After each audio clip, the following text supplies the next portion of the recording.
Welcome to the How to Write a Book podcast, the show that helps you plan, write, and publish your book, even if you're a beginner or just feel like one. Now, for your host, she's written over a dozen books and helps others bring their books to life. Here she is, Maciel. Hey everybody, welcome back to our 49th episode, and this is Nanowrimo Day 9. What's up? All right, if you are just joining us, y'all, we do a special every November, and we pretty much just give out mini episodes so that we can encourage you to move forward. In case you're looking for some prompts and some motivation like we normally do, instead, I'm leaving that to the National Novel Writing Month organization. They have excellent prompts, excellent motivation, excellent virtual write-ins when you get to jump in and see other people write, and you get to write, and it's really fun. So I'm leaving that to the experts on that side. They are awesome what they do, and I absolutely love NaNoWriMo.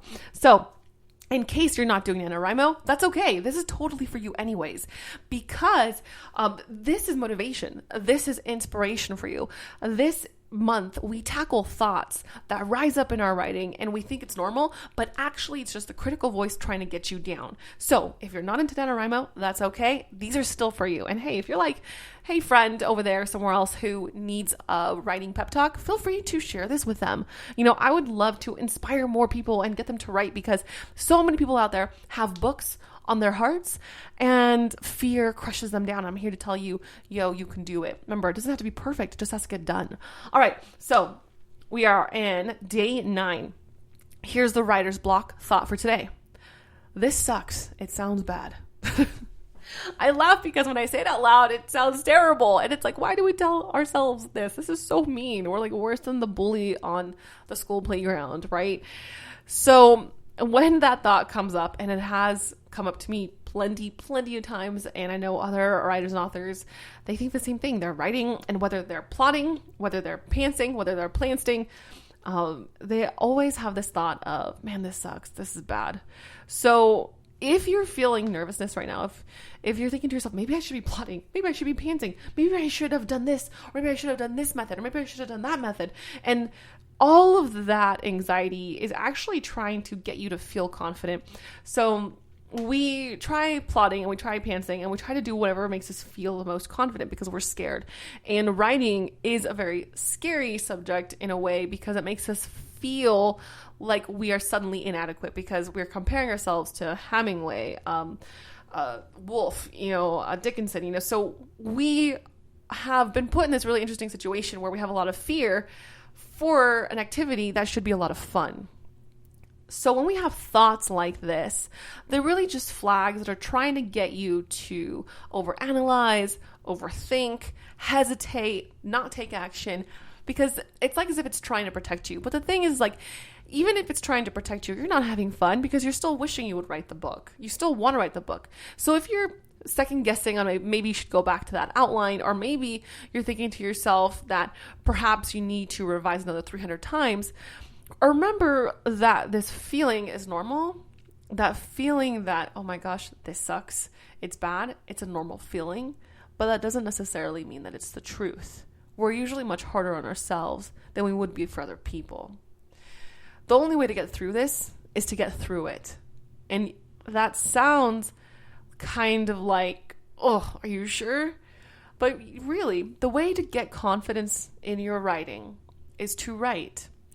And it doesn't matter if you're plotting or you're pantsing or you're doing both or you're doing some other hybrid.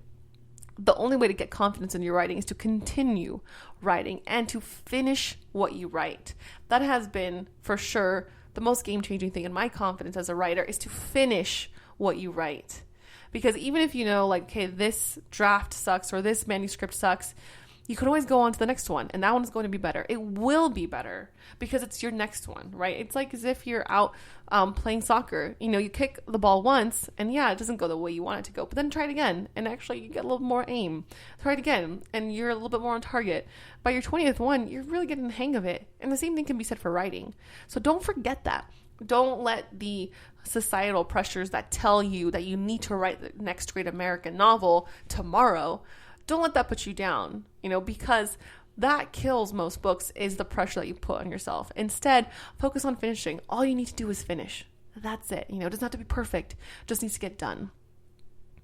So if you're feeling like as if this sucks, it sounds bad, I instead urge you to say, hey, that's not true.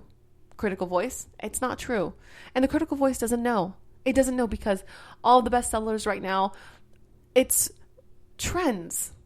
There are topics now that if Virginia Woolf was writing in today's age, I don't think she would be published, y'all, because she has some very deep stream of consciousness. Now, that's not, quote unquote current in today's day. I don't think she would have been published. I hope so, though, because I love Virginia Woolf. Her writing speaks to me on a level, it's like as if she's inside my brain. It's a crazy amount of insight from this one person who decided to have the courage to write. And I want to encourage you to be that person. You're going to have the courage to write. So your homework for today is to write out that writer's block, which is this sucks, this sounds bad, and instead pick a writer who you love, who you think wouldn't be in today's bestseller list. So, for example, why would it be Virginia Woolf? Maybe for you it's Shakespeare, because he is really wordy. He just kind of goes for it, and it's like, okay, dude, hey, but I love Shakespeare too. So y'all pick somebody who probably wouldn't have made it today, but you're really thankful for them, and then put yourself in their shoes. All right, y'all. That is NaNoWrimo Day 9. So, hey, for more information, go to www.nanowrimo.org. That's for National Novel Writing Month. They are awesome.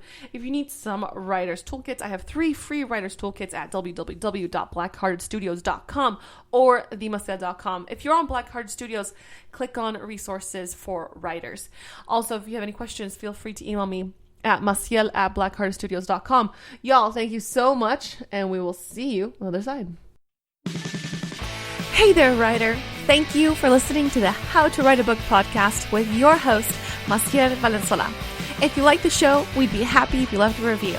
For more information on writing and the writer's life, go to www.themaciel.com.